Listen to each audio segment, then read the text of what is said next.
This is the Construction Leading Edge podcast from constructionleadingedge.com. This is the podcast for small construction business owners.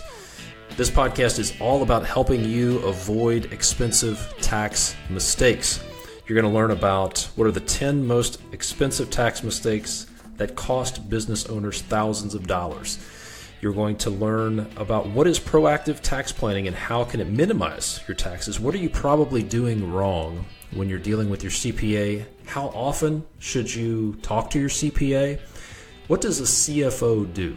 And is there anything you can do besides hiring a full-time CFO? What's some advice if you are getting ready to start your business? And lots of other stuff. This is going to be extremely valuable. There's also a free book in this for you if you want to learn about how to avoid expensive tax mistakes. And it's all coming from my guest, who is Craig Cody. He's a certified tax coach, certified public accountant, business owner, and interestingly, he's a former New York City police officer with 17 years experience on the force. So before we get into that, I want to tell you about a couple of things. If you are a construction business owner, I want to make sure you know about the Construction Business Accelerator. If you want to get your business up to the next level, you want to increase profitability, increase productivity of your crews, improve cash flow, reduce chaos, and basically take your business to the next level, then the best thing I can do for you is the Construction Business Accelerator program. Go to constructionleadingedge.com/community to find out more about that. And if you're a project leader, superintendent, foreman, project manager, or if you want to move into one of those roles and you want to get to the next level, you want to shave a couple of years off the learning curve and move up faster, add more value, manage bigger teams, manage more complicated projects, earn more money, the best thing I can do for you is the Project Leader Bootcamp. You can find out more about that over at constructionleadingedge.com/bootcamp. And if you want a free video series with some project management secrets and hacks, I've got a 3-part video series I'm going to give you for free.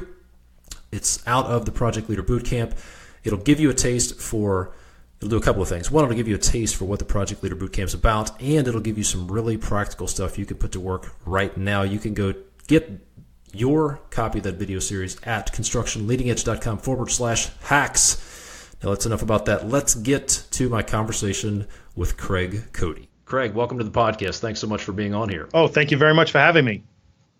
All right, so we'll just jump right into it. Let's talk about one of the things that is probably at the top of mind for most of our business owners who are listening to this podcast. What's the biggest mistake that you see small business owners making when it comes to their taxes? The biggest mistake is failing to plan, right? It's basically they look at taxes as March, April, I go see some tax preparer, I get my taxes done, and that's it. They spend more time planning, a vacation or a car purchase than they do how to reduce their tax liability. And that's something that should go on throughout the year. All right, so let's talk about that. There's probably a lot of folks who are thinking, what do you mean plan my taxes? Typically, by the time I find out what my taxes are, it's too late to do anything about it, and then I just have to write a check. So what does that tax planning process look like? What should people be doing to be proactive about their taxes? So number one, to be proactive, they need to communicate with their CPA or accountant, and that person needs to communicate with them. That's the first thing. Being proactive is looking for legal ways to limit your tax liability. So if I can, move money from one pocket to another pocket and do it, legally and therefore save some taxes, that makes sense. So unfortunately, most people look at, their accountant or CPA as an expense item. I always say you should look at them as a income item. Because if you communicate and he's the right person or she's the right person, they can save you more than they're costing you. Interesting. So let's talk about tax planning. Other than talking to your CPA before it's too late and being proactive, and we'll get into what's the right rhythm throughout the year to be talking with your CPA and your tax professional. But what are some what are some strategies? Like, do you have any examples Sure. of clients that you've worked with who have taken these legal steps and done the right thing? Can you tell us what doing this right might look like? Sure. I'll pull a couple of things out of my book, which was the 10 most expensive tax mistakes that cost business owners thousands. After failing to plan, we have the wrong business entity. Are they operating as a sole proprietorship? Are they operating as a limited liability company, a single member limited liability company, an S corporation? You can be an electrical contractor and I can operate as, let's just say, a sole proprietor, and that may make sense in my situation, but it may not make sense in your situation. So it's kind of like one size does not fit all. You need to communicate with your accountant, CPA, and figure out what is really the best entity to be in. And sometimes that can be corrected. A lot of times maybe an LLC might be better off being taxed as an S corporation, and we could actually make a late election and make that retroactive to the beginning of the year or to the prior year. Well, let's talk about that for a little bit. What are some of the factors that would sway that decision one way or the other? How much profit you have? Is it a side hustle type of deal, or are you doing this full time? Employees, how many employees you have? Are they true employees? Are they independent contractors? You have to kind of look at that. Am I working for somebody and also running my business? Or did I work for somebody for the first 6 months a year and now I'm running my own business? So you have to look at all those and see what is going to make the most sense, going forward. And sometimes you may make the decision to be one entity today and knowing that come January I could change that entity. Interesting. Okay, sorry to interrupt you. You were going to tell us about what doing tax planning right looks like, so I'll let you get back to that. Okay, doing tax planning right is communicating, okay? Typically, I'll take you through a typical case study. So we'll communicate with a potential client. We'll have a conversation. We'll get an idea of what's going on. They'll send us copies of the last 2 years' tax returns, business and personal. We'll go through, we'll do an analysis, and we'll look for mistakes, missed opportunities, and come up with a number, quantify it as, okay, you missed, $30,000 in deductions, or you missed, $30,000 in tax savings. This is what you're giving to the government that you don't have to give up. And let's come up with a plan on how to actually make that stuff happen so you save that money. Sounds good. I think everybody would be in favor of not philanthropizing the federal government. I know I certainly am. Right. Okay. So talking to your accountant on a routine basis, what is a good rhythm? How often should we be talking to our CPA? So, I like to say once a month there should be some kind of communication, whether that's just an email, a conversation. But the more you talk, and you don't have to spend hours on the phone, this way they know what's going on, and if they're going to be proactive when they talk with you, they'll come up with some ideas, or they'll point you in the right direction. Maybe you're starting to do things that maybe don't make sense, and they could give you some guidance there. But typically what we do, and when we work with the clients, we're working with them on a monthly basis, and we'll send them a calendar link every month to set up a call, and we'll go through the P&L and any other questions that they may have, just to make sure we're up to date with everything and really able to give them the best guidance. Got it. You mentioned 10 most expensive tax mistakes that business owners make. I've got failing to plan, having the wrong entity. What are some other items that are on that list? We have audit paranoia, which we won't get into. We have the wrong retirement plan. All right, are they making money? Should they have some type of retirement plan set up? And what's the benefit of the owner for that? Missing what we call family employment. Can you hire your kids? Tax court has ruled that you can hire your child as young as 7 years old. I like to typically wait till they're around 11. And, we make sure the client documents that and they pay the child. And, that's a way to make, whether it's private school, hockey lessons and stuff like that, tax deductible indirectly. So you pay the child, it goes into his bank account, and then the hockey tuition comes out of there, or the school tuition comes out of there. So they wind up paying no tax, and you get a deduction for the salary. Interesting. Another thing is missing medical benefits depending on the entity structure they have. A big thing is what's called a medical expense reimbursement plan, which allows you to write off things that may not be covered by insurance and are not subject to the 10% of adjusted gross income rule. So if you're making $200,000, the first $20,000 in medical expenses are non-deductible. But if you have a medical expense reimbursement plan set up, you get to deduct those right off the top, so which can be a big savings. Another is missing the home office. Nowadays everybody is doing a ton of work from home, whether they have an office someplace else or not.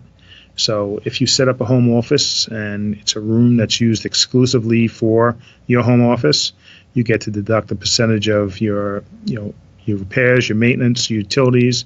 But better than that, it opens up the door for travel to and from your other location. It also opens up the door for what we call an on-premises athletic facility, which could be a home gym or a pool.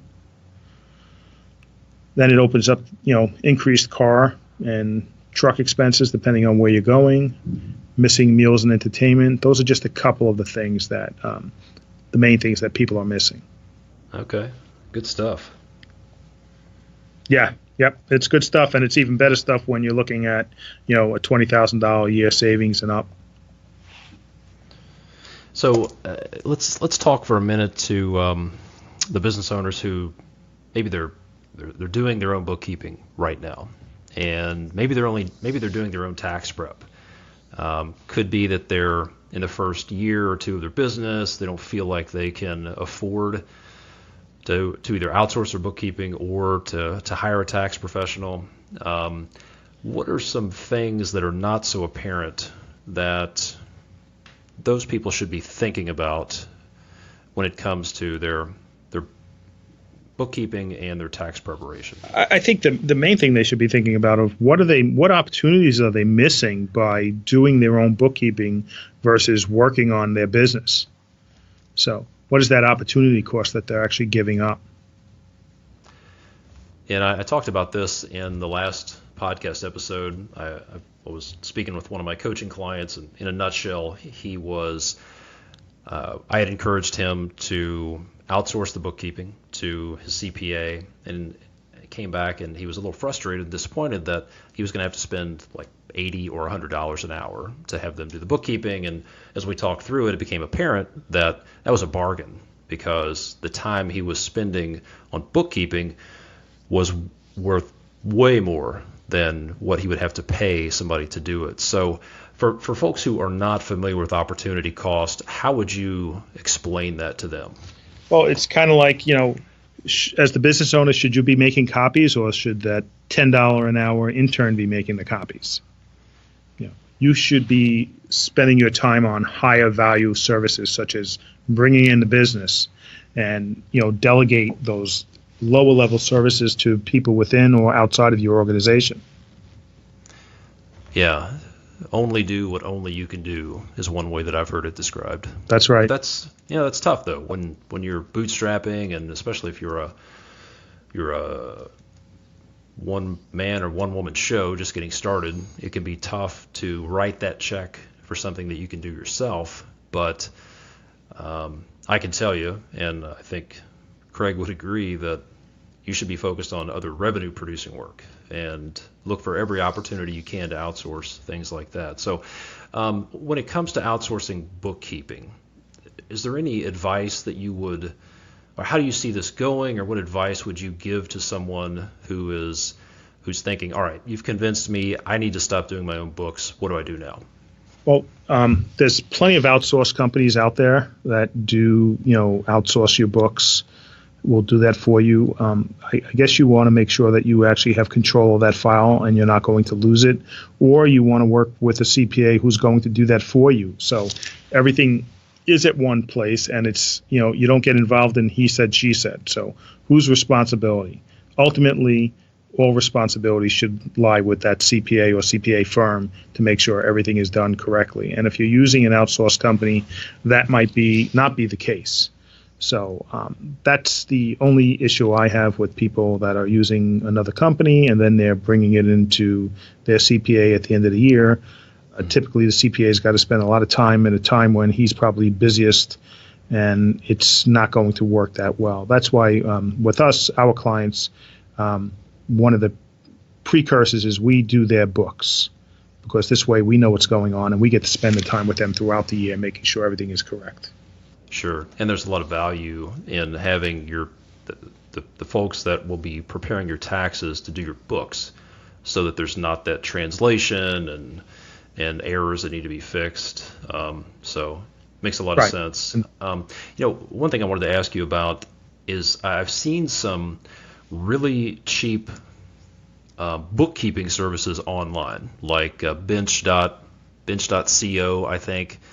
And they say, we'll take care of your books. We have bookkeepers on staff, and they charge $30, $40, $50 a month.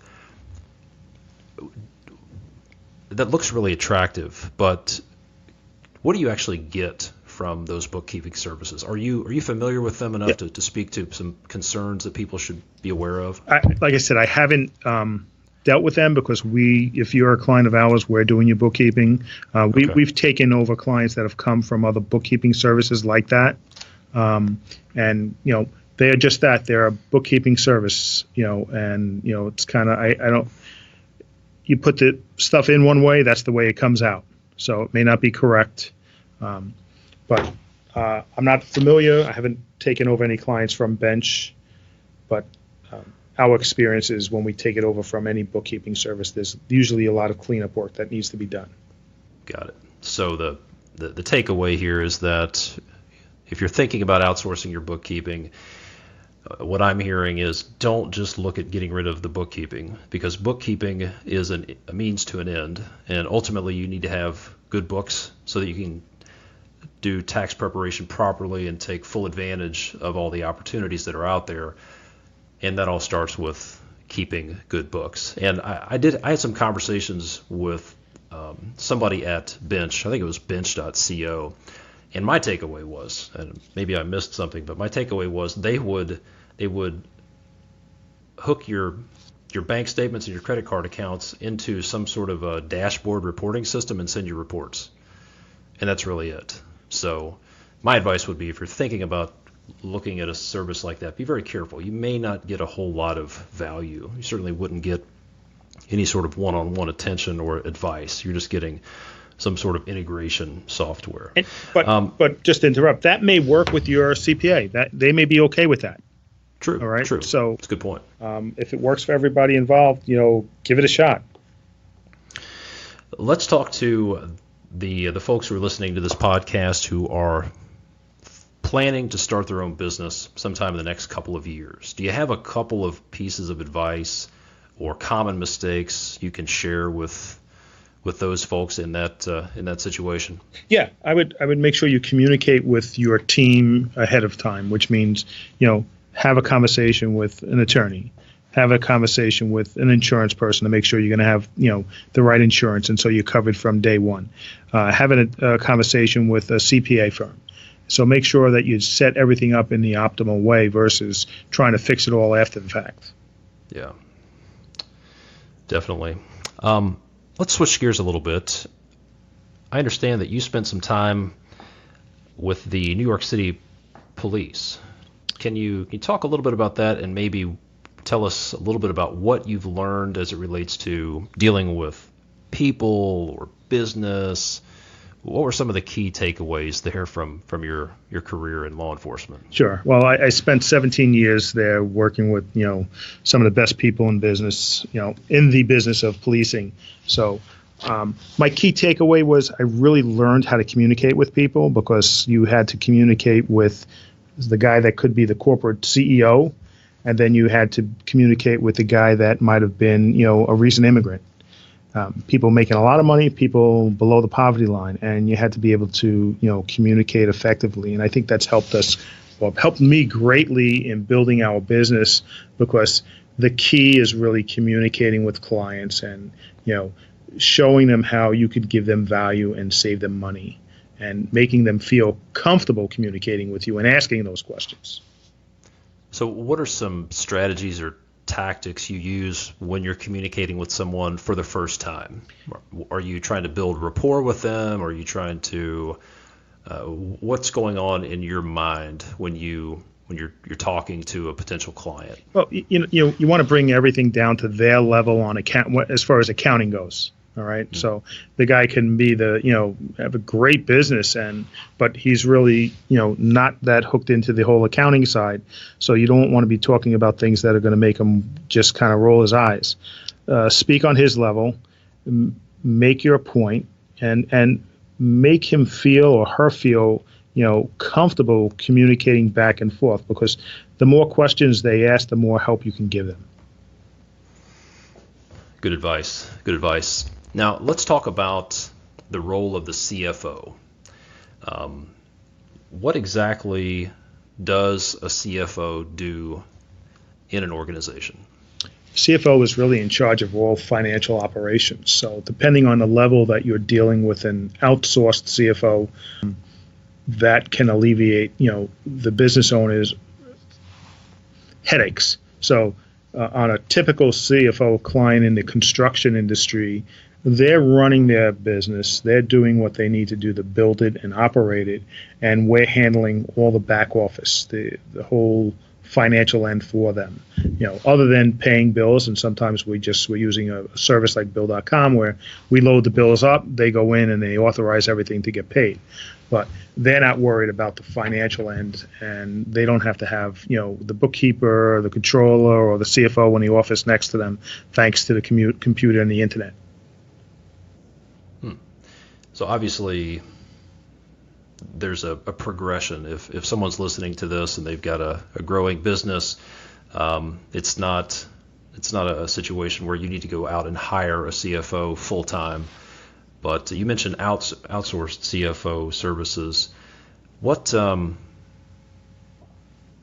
At what point in a business does someone need to consider having a CFO? Are there some milestones like revenue or number of employees? When should someone start thinking about having that when they're provided? At the point where they need to bridge the gap between having somebody that's handling the accounting, but now they're at the point where they need somebody that's really going to be looking at the total financial operation of the business. And maybe they're not ready to hire somebody full-time yet because they're not at that point, but they want to have somebody on board that they can rely on to help with those key financial decisions.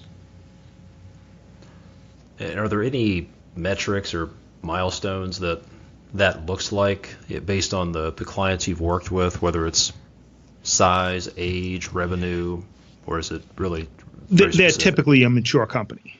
That's really the best way. Dollars and cents, it really depends on how they're operating, but it's a mature company that's making money, and they need somebody to kind of watch over things. And it's when you're busy, it's easy to miss things, and you want to have somebody that's looking at all those things so you could just continue to grow the business. Sure. And it would seem like the challenge, at least for the businesses that I've been around, they typically start off with an entrepreneur or maybe a couple of partners, and they start off, they're bootstrapped, and they're doing everything themselves: project management, accounting, payroll, risk management, everything like that. And then the business grows, hopefully, to a point where they need to start divesting some of those responsibilities. What advice would you give to somebody where maybe they're the flags that are going up that they should be looking for, that are indicators that they need to consider hiring someone to provide some CFO services? Does that question make sense? Yeah, it definitely makes sense.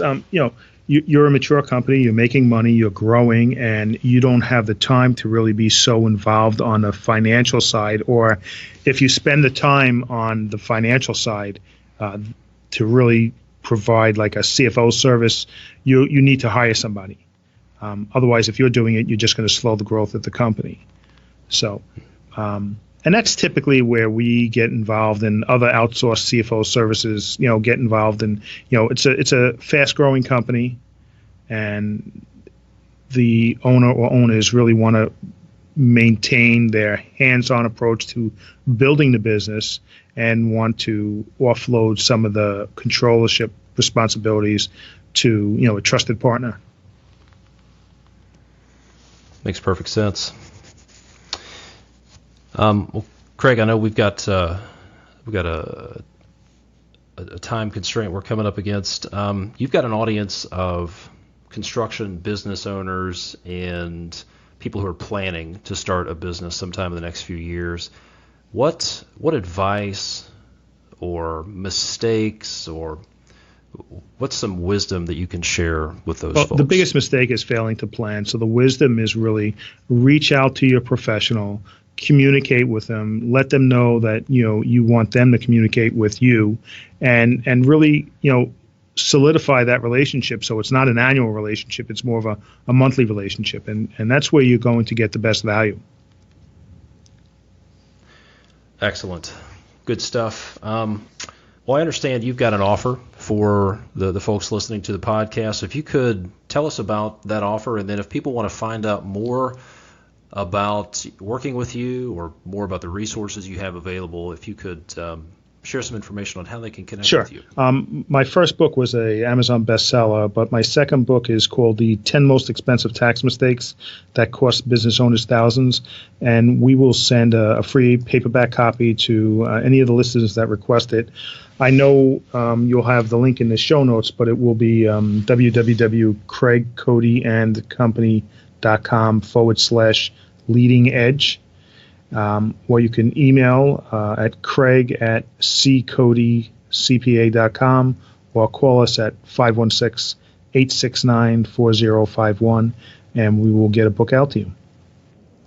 Perfect. And I'll definitely have those links and email address and phone number in the show notes. And at the end of the podcast, I'll have a link where you can go find all of that stuff. Where's the best place for people to connect with you? Would it be to go to your website, social media? We're on social media, but I would say go to our website, craigcodyandcompany.com, or just Google Craig Cody or Craig S. Cody CPA, and that'll take you to our website. And we have a YouTube channel, so there's a lot of information out there about us. And just remember, communicate. It's all about communication. Good advice. Well, Craig, I really appreciate it. This has been extremely helpful. And if you're listening to this, make sure and go get that free book, connect with Craig, and be proactive and go find those opportunities that you're probably missing out on when it comes to tax benefits. So, Craig, thanks so much for being on the podcast. I really appreciate it. Thank you very much, and have a great day. Bye-bye. That wraps up my conversation with Mr. Craig Cody. Go to constructionleadingedge.com/064 for the show notes with links and all of the stuff that we talked about, the resources mentioned. You can go there, constructionleadingedge.com/064 for the notes and the links. And don't forget, if you're a construction business owner, I want to help you out. I have a special offer. If you would like to get on the phone with me, I want to help you with a free 30-minute strategy call to help you solve a problem, strategize, prioritize for next year. 2018 is coming around the corner very quickly, and if you want 2018 to be different and better than 2017 was, then you're going to have to take some different actions, and I want to help you do that. I want to help you get your business to the next level. Go to constructionleadingedge.com/call, CALL, and you can schedule a free 30-minute strategy session with me. We'll get on the phone. I'll help you with whatever you need help with and help you get over that hurdle or get to the next level. If you're a business owner, I want to help you take your business to the next level. We can do that with a strategy call, or if you want to go ahead and jump in and get to work and take some action, I would encourage you to check out the Construction Business Accelerator program that is designed to, you guessed it, accelerate your construction business. Go to constructionleadingedge.com/community to find out how that program will help you get to the next level. Thanks so much for listening. One last thing, if you enjoyed this podcast, First of all, make sure and contact Craig and let him know if it was helpful. But if you enjoyed the podcast, do me a favor. If you could leave an iTunes review, if you're an iTunes listener, that would really help me out. It would help get the word out to other folks and help other people learn more about that. Leave a review on iTunes, a rating. That'd be great. If you like it, let the world know. If you don't like it, let me know how I can make it better.